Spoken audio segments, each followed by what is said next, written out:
पिछले भाग में आपने देखा कि दिव्या की एक टांग में हल्का सा लंगड़ापन था, जिसकी वजह से उसकी शादी नहीं हो पा रही थी।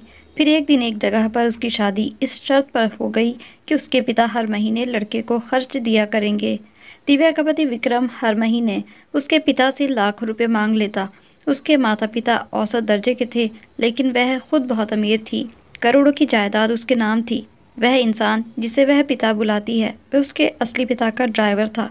एक हादसे में दिव्या के माता पिता दोनों मर चुके थे, लेकिन मरने से कुछ देर पहले दिव्या के पिता के पास कुछ जिंदगी के पल थे, तो उन्होंने उसी समय दिव्या को अपने ड्राइवर को सौंप दिया था।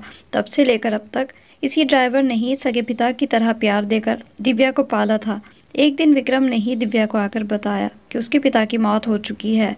जब दिव्या ने घर जाने की जिद की, तो विक्रम ने उसे जाने नहीं दिया और फिर उसे बहुत मारा और दिव्या को घर से निकाल दिया। वह सड़क पर चल रही थी। पीछे से गाड़ी ने उसे धक्का दिया और वह गिरकर बेहोश हो गई।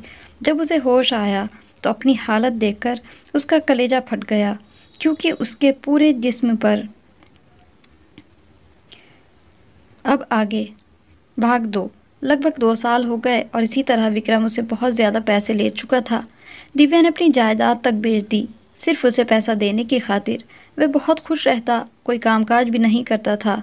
2 सालों में उसके पिता ने किसी और औलाद का ना तो रिश्ता देखा और ना ही शादी की, जबकि दिव्या बार बार यही कहती थी कि अब रिश्ता देख लो, छोटी की शादी कर दो। लेकिन वहाँ उसकी बात सुनने वाला कोई नहीं था। दिव्या भी चुप करके विक्रम को पिता के नाम से पैसे देती रही। वैसे भी वह पैसे दिव्या के ही थे, और इतना करने के बाद भी विक्रम दिव्या को इज्जत नहीं दे रहा था। उसकी ज़िंदगी अजाब बन चुकी थी। रुपये पैसे से दिव्या को फ़र्क पड़ना बंद हो गया था। आखिरी बार विक्रम ने उससे 10 लाख मांगे तो उसने कहा, तुम मुझे तलाक दे दो, अब मेरे पिता के पास जितना पैसा था वह ख़त्म हो चुका है। वह चुप करके घर से बाहर निकल गया। दिव्या को उस समय अपना वजूद किसी बोझ से कम नहीं लग रहा था। 2 साल में अपनी सारी जायदाद उसे दे चुकी थी, और वह इंसान अभी भी उसे कबूल करने में खुश नहीं था। काश उस दिन अपने माता पिता के साथ कार हादसे में मैं भी मर जाती। अब ऐसे ही ख्याल उसे आने लगे थे, लेकिन शायद कुदरत को उस पर रहम आ ही गया था, जो अभी तक उसके औलाद नहीं हुई थी। वरना विक्रम ने जो हाल उसका कर दिया था, कैसे वह एक औलाद को लेकर दर बदर ठोकरें खाती। इस घटना के 4 दिन बाद उसे खबर मिली कि उसके पिता की मौत हो गई है। यह खबर उस पर बम की तरह गिरी थी। उसके पिता उसे छोड़कर चले जाएंगे, यह बात दूर दूर तक उसके दिमाग में नहीं थी। उनके जाते ही ऐसा लगा कि एक मजबूत साहिबान उसके सर से छिन गया हो, वह किसी तपती रेगिस्तान में अकेली खड़ी हो। यह खबर उसे विक्रम ने ही दी थी। जब रोते हुए उसने जाने की बात की तो वह बोला, तुमने क्यों जाना है? आखिर उसने तुम्हारे लिए किया ही क्या है? ये नहीं सोचा मैं तुम्हें तलाक भी दे सकता हूँ। आखिर बात की थी, अगर थोड़े से पैसे दे देता तो। मगर वह बुढ़ा सांप बनकर बैठा रहा अपनी जायदाद पर। कहीं नहीं, तुम कहीं नहीं जाओगी। जब उसे तुम्हारा ख्याल नहीं तो तुम क्यों करोगी उसका ख्याल? आराम से बैठो। दिव्या इतना भी नहीं कह सकी कि अच्छा ठीक है, अब की बार पैसे नहीं दिए। इससे पहले जो पैसे दिए हैं, इससे पहले जो इतने लाखों के चेक तुम्हें थमाए थे, उनका क्या बना? लेकिन उसके मुंह से उसके बजाय उल्टे ही शब्द निकले, जो मर्जी हो जाए, मैं अपने पिता के पास हर हाल में जाऊंगी। विक्रम ने यह शब्द सुनकर उसे मारना शुरू कर दिया। पास में ही एक पाइप का टुकड़ा पड़ा था। उसने धड़ाधड़ पीटना शुरू कर दिया। तब तक पीटता रहा जब तक कि दिव्या बेहोश नहीं हो गई। उसका पूरा जिस्म ऐसा था कि हाथ लगाने से खून रिसने लगेगा। आंखें बंद करते समय भी उसे सिर्फ अपने पिता का ख्याल था। काश आखिरी बार उनका चेहरा वह देख लेती। लेकिन ज़िंदगी में हमेशा तो हमारी चाहत पूरी नहीं होती। यही आखिरी सोच थी जिसके बाद दिव्या बेहोश हो गई थी। पता नहीं कितने घंटे या दिनों बाद उसे होश आया तो उसने खुद को एक कमरे में पाया। पहले खाली नज़रों से छत को देखती रही, फिर उसके बाद उसे अपने पिता का ख्याल आया तो बाहर की तरफ भागी, लेकिन कमरे का दरवाज़ा बाहर से बंद था। विक्रम उस पर जुल्म की इंतहा कर चुका था। उसने धड़ाधड़ दरवाज़ा पीटना शुरू कर दिया। थोड़ी देर बाद दरवाज़ा खुला तो विक्रम उखड़े अंदाज में बोला, सुकून रखो और मुझे भी लेने दो, शाम को फ़्लाइट है मेरे बाहर की, तो ड्रामे मत करो। वैसे ही तुम्हारी मनहूस शक्ल देख ली है तो आगे बस खैर ही रहे। दिव्या ने उसकी किसी बात पर कान नहीं धरा और सिर्फ इतना पूछा, मैं कब से बेहोश हूँ? मुझे मेरे पिता का चेहरा देखना था आखिरी मर्तबा। वह व्यंग से मुस्कुराते हुए बोला, अब तो पहली या आखिरी मर्तबा जो भी है उनकी चिता की राख ही देखना। दिव्या का दिल चाहा कि उसका चेहरा थप्पड़ों से लाल कर दे। उस समय वह उसे एक तरफ धक्का देकर बाहर भागने की कोशिश करने लगी, लेकिन जाहिर है वह ताकतवर था। वापस दिव्या की कलाई थामकर उसे कमरे में पटक दिया और ज़ोरदार आवाज़ से दरवाज़ा बंद करके ताला लगा दिया। जबकि दिव्या अंदर लगातार चीख रही थी। वैसे ही कमरे में बैठे बैठे पता नहीं कितनी देर हो गई जब विक्रम ने कमरे का ताला खोला और कहा, तुम आज़ाद हो, चली जाओ। जहाँ शमशान में तुम्हारे पिता की राख पड़ी है, और उसे शमशान में वह जगह भी समझा दी जहाँ पर उसके पिता को जलाया गया था। वह खामोशी से सुनती रही। उस समय कोई उससे सबसे बड़ी इच्छा पूछता तो वह यही कहती कि विक्रम की जान लेना चाहती हूँ। विक्रम दिव्या को वहीं अकेला खड़ा छोड़कर जा चुका था। साथ ही यह भी कह दिया, 3 दिन में घर खाली कर देना, यह मैं बेच चुका हूँ। यह घर भी लालची इंसान, यही शब्द था जो विक्रम के लिए बार बार दिव्या के दिमाग में आ रहा था। उसके जाते ही उसके पास थोड़ी बहुत जो पैसे थे उसने समेटे, साथ ही घर फ़ोन करने लगी, लेकिन रुक गई कि अभी वह लोग बहुत ज़्यादा दुखी होंगे। मुझे किसी तरह भी उन्हें परेशान नहीं करना चाहिए। फिर किस तरह उसने खुद की मदद कर सकती थी। तभी उसे वह वकील याद आया जिसके पास उसके पिता ने उसकी जायदाद और दूसरे सुरक्षा के सारे इंतज़ाम किए थे। दिव्या के पास उस वकील का नंबर था। उसने उस वकील को फ़ोन करके पूरी बात बता दी। वह यह सुनकर बहुत ज़्यादा परेशान हुआ। फिर बोला, तुम मुझे पहले बताती, अब तो पानी सर से गुज़र चुका होगा। लेकिन खैर, मैं कुछ ना कुछ करता हूँ। तुम इस बारे में ज़्यादा परेशान मत हो और संभल कर रहना। दिव्या ने हाँ में जवाब दिया और फ़ोन काट दिया। इसके बाद बाहर निकल आई। इस समय वह शमशान में वहाँ गई जहाँ उसके पिता की चिता जलाई गई थी। वह सोचने लगी, मैं कितनी बदकिस्मत हूँ जो अपने इतने प्यार करने वाले पिता को आखिरी बार भी न देख सकी। मुझ जैसा कौन बेबस होगा भला। उसकी आंखों से आंसू बहते रहे। वह अपने पिता के लिए दुआ करती रही। विक्रम क्योंकि उसे शमशान में वह जगह बताकर गया था तो ज़्यादा समय नहीं हुआ। जल्दी ही वह उसे जगह पहुंच गई जहां पर एक नई चिता जली हुई थी और शायद यही उसके पिता के जिस्म की राख थी। इतना तो वह अपने असली पिता के लिए भी नहीं तड़पती थी। सच तो ये था कि पिता और माँ को ही उसने अपना सब कुछ समझा था, जो उसे कभी अपने सगे माँ बाप की ज़रूरत या कमी ना महसूस होने दी। वह काफ़ी देर वहाँ बैठकर चीखें मार मार कर रोती रही। उसे होश ही नहीं रहा कि शाम ढल चुकी है और इस तरह तन्हा यहाँ रुकना उसके लिए ख़तरे से खाली नहीं होगा। वह वहीं घुटनों पर सर रख कर बैठी थी। अचानक से उसे कंधे पर पहले तो हल्का दबाव महसूस हुआ, फिर कुछ बारीक सा कंधे में चुभा था। उसने मुड़कर देखना चाहा तो उसी पल उसके मुंह पर कपड़ा चढ़ाकर मुंह पर कपड़ा बांध दिया गया। यहाँ से नाकाम होकर उसने हाथों और पैरों से खुद को बचाना चाहा था तो हाथों और पैरों को भी बांध दिया गया था। अब वह पूरी तरह रस्सियों के शिकंजे में थी। वह खुद को छुड़ाना चाहती थी, लेकिन उसे बहुत मजबूती से बांधा गया था। अब वह मुंह सिर्फ हल्की आवाज़ निकाल पा रही थी। रात थी तो किसी ने क्या ऐसी जगह शमशान में आना था और उसे कैसे बचाना था। फिर किसी ने उसका बाजू पकड़कर उसे चलने में मदद की। अब जहाँ फंसी थी रिहाई तो मुमकिन नहीं लग रही थी। बस फिर वह जो कहते रहे दिव्या करती रही। दिव्या को जहाँ लेकर गए दिव्या ने समझौता कर लिया, क्योंकि अंदर ही अंदर वह इस बात को कबूल कर चुकी थी कि अब मेरा इस दुनिया में कोई नहीं है। अच्छा है दर दर के धक्के खाने के बजाय अपनी ज़िंदगी का अगला पन्ना देख लूं, क्या पता वहाँ कोई उम्मीद लिखी हो। दिव्या को किडनैप कर लिया गया था और पता नहीं कितने लोग थे। वह अपने साथ लगभग खींचते हुए दिव्या को लेकर जा रहे थे। शमशान से निकलकर उसे गाड़ी में बिठाया गया। फिर न जाने कहाँ कहाँ से होते हुए एक बेसमेंट में पहुँच गए। वहाँ जाकर उसकी आंखों से पट्टी उतर गई तो सामने एक इंसान खड़ा उसे लगातार घूर रहा था।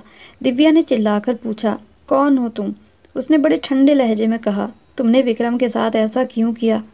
मैं कर ही क्या सकती हूँ? मैंने उसके साथ कुछ भी नहीं किया।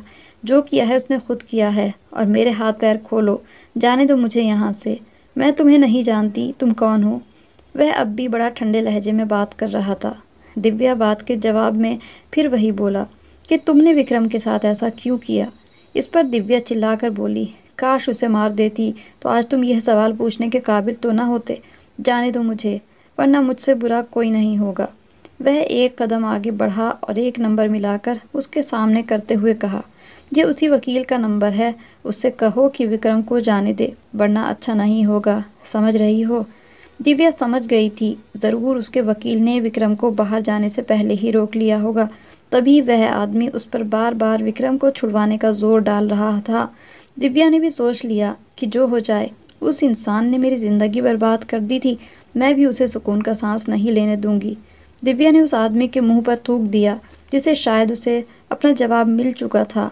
वह दिव्या पर हाथ उठाने लगा था, लेकिन फिर रुक गया और बोला, उस वकील से कहो विक्रम को जाने दे, वरना तुम जिंदा नहीं रहोगी। दिव्या ने मुस्कुराकर कहा, क्या तुम्हें लगता है मैं अब भी जिंदा हूँ? जो करना है कर लो, मैं नहीं डरती किसी से।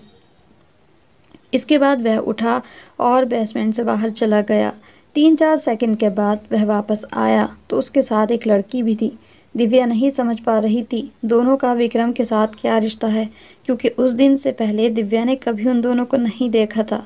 लड़की ने दिव्या को मारना शुरू किया, साथ ही विक्रम को छुड़वाने की बात भी कर रही थी, लेकिन दिव्या भी मार खाती जा रही थी, लेकिन विक्रम को छुड़वाने की बात पर तैयार नहीं हुई। जब वह लड़की मार मार कर थक गई तो उसने भी अपने हाथ खड़े कर लिए कि ये नहीं मानने वाली और मैं भी और नहीं मार सकती। वह आदमी सर हिलाकर दूसरी तरफ चला गया और फ़ोन पर किसी से कोई बात करने लगा, जबकि वह लड़की कुछ देर दिव्या को घूरने के बाद धीरे से उसके पास आई और उसके कान में कहने लगी, मुझे भूल जाना, और साथ ही एक पतला सा मेमोरी कार्ड की तरह कोई गत्ता उसके हाथ पर रख दिया, जिस पर लाल छोटी सी लाइट जल रही थी, और उसके हाथ की मुट्ठी बंद कर दी। वह आदमी जैसे ही फ़ोन बंद करके मुड़ा तो वह दोबारा से अपनी जगह पर चली गई। उसके चेहरे के भाव बड़े ही सख्त हो चुके थे। वह आदमी उस लड़की से कह रहा था, हमें इसे कहीं और शिफ्ट करना होगा, क्योंकि जब तक ये नहीं कहेगी वह विक्रम को छोड़ने वाले नहीं। सिर्फ इतना नहीं, सब घर वालों को हिरासत में ले लिया गया है। अब दिव्या बेहोशी की हालत में थी, उन दोनों की बात सुन रही थी, इसीलिए वह चिप उसने मजबूती से अपने हाथ में छिपाई हुई थी। वह लड़की मना कर रही थी कि एक आधा घंटा यहीं पर रुके रहिए, और इसके मुंह से मैं उगलवाने की कोशिश करती हूँ। ये तो वैसे ही निढाल हुई पड़ी है, शायद मान जाए। वह आदमी मान नहीं रहा था। फिर उस लड़की के कहने पर वह वहाँ रुक गया। अब वह लड़की दिव्या को फिर से पीटने लगी कि तुम्हें विक्रम को हर हाल में छुड़वाना ही छुड़वाना है। दिव्या की अब हिम्मत टूट चुकी थी। शायद अब आगे दिव्या अपना मुंह खोल ही देती, और शायद विक्रम का पता भी बता चुकी होती। इसी समय बाहर पुलिस सायरन की आवाज़ आने लगी। वह आदमी और लड़की तो पिछले दरवाजे से भाग गए, जबकि दिव्या मुर्दों की सी हालत में वैसे ही पड़ी रही। पुलिस ने उसे रेस्क्यू किया और अपनी निगरानी में अस्पताल पहुंचाया। जब पुलिस वालों ने उसे रेस्क्यू किया तो एक लेडी ऑफिसर ने उसे बहुत नरमी से कहा कि आप सुरक्षित हैं। बस यह सुनने की देर थी, उसके बाद दिव्या बेहोश हो गई। पता नहीं कब तक बेहोश रही। उसका इलाज चलता रहा। बीच में आँख खुली तो कोई उसे नींद का इंजेक्शन लगा देता और वह दोबारा बेहोश हो जाती। तीसरे दिन 2 पुलिस के अधिकारियों ने उसका बयान लिया और पूछा कि क्या हुआ था, वहाँ उस बेसमेंट तक कैसे पहुँची तुम?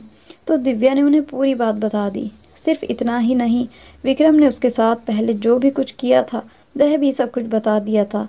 अब उसे कोई डर नहीं रहा था। उसके बात सुनकर पुलिस वाले जाने लगे तो उसने कहा, मेरे घर मेरे किसी से बात करवा दीजिए, वह लोग नहीं जानते मैं यहाँ पर हूँ और वह परेशान हो रहे होंगे। एक पुलिस वाला दुख से मुस्कुराता हुआ उसकी तरफ देखने लगा, फिर कुछ कहते कहते चुप हो गया। लेकिन दूसरा बोला, हम आपको जल्दी ही आपके घर वालों के पास ले जाएंगे, अभी बात नहीं करवा सकते, लेकिन जब आप उनसे मिलेंगी तो आपको सारी सच्चाई का पता चल ही जाएगा। दिव्या ने फिर पूछा कि आप सब वहाँ कैसे पहुँचे थे? तो पहले पुलिस वाला बोला, जीपीएस के द्वारा। किसी के जीपीएस की लोकेशन बार बार हमारे कंप्यूटर से कनेक्ट हो रही थी, साथ ही आपका नाम भी लिखा था। जब हम वहाँ पहुँचे तो हम सचमुच में ही आप तक पहुँच चुके थे। ज़रूर किसी ने आपकी मदद की है। दिव्या ने हाँ में सिर हिलाया तो वह लड़की उसे याद आई। वह पुलिस वाले दिव्या से बोले, हमें मुजरिमों तक पहुँचना है, मददगारों तक नहीं। आप आराम कीजिए और शुक्र अदा कीजिए उस मददगार का जिसकी वजह से आपकी ज़िंदगी बच गई। दिव्या को फिर से वह लड़की याद आई जिसने उसे बचाया था। मतलब वह उस आदमी की नज़रों में अपना विश्वास नहीं तोड़ना चाहती थी। तभी वह कह रही थी, मुझे भूल जाना। यानी मैं नहीं चाहती थी उसके बारे में किसी को पता चले। खैर 3 दिन बाद उसके वकील आए और अपने साथ उसे थाने लेकर गए, जहाँ एक जेल में विक्रम था और दूसरी जेल में उसके पिता थे। हाँ, वही पिता जो मर चुके थे, साथ ही भाई थे। अगली जेल में उसकी माँ और बहनें भी थीं। यह देखकर दिव्या के तो पैरों तले ज़मीन निकल चुकी थी। उसने वकील से पूछा, ये यहाँ क्यों हैं? इन्हें बाहर निकालिए। इन्हें किसने अंदर डाल दिया और क्यों? और पिताजी जिंदा कैसे हो गए? या सिर्फ मुझे ही नज़र आ रहे हैं? आपको भी नज़र आ रहे हैं क्या? दिव्या तो जैसे पागल सी हो गई थी। इतने सारे सवाल उसने वकील से एक ही बार में पूछ डाले। वकील ने उसे खामोश रहने को कहा और फिर उसे अपने दफ्तर में ले गया। वहाँ जाकर पहले पानी पिलाया, फिर धीरे से बोले, जो भी मैं कहूँ चुपचाप और सब्र करके हिम्मत के साथ सुनना। यह विक्रम इसी इंसान का बेटा है जिसको तुम पिता समझती आ रही हो। दिव्या यह सुनकर दंग रह गई, जबकि वह लगातार बोले जा रहे थे। ये बहुत चालाक आदमी है।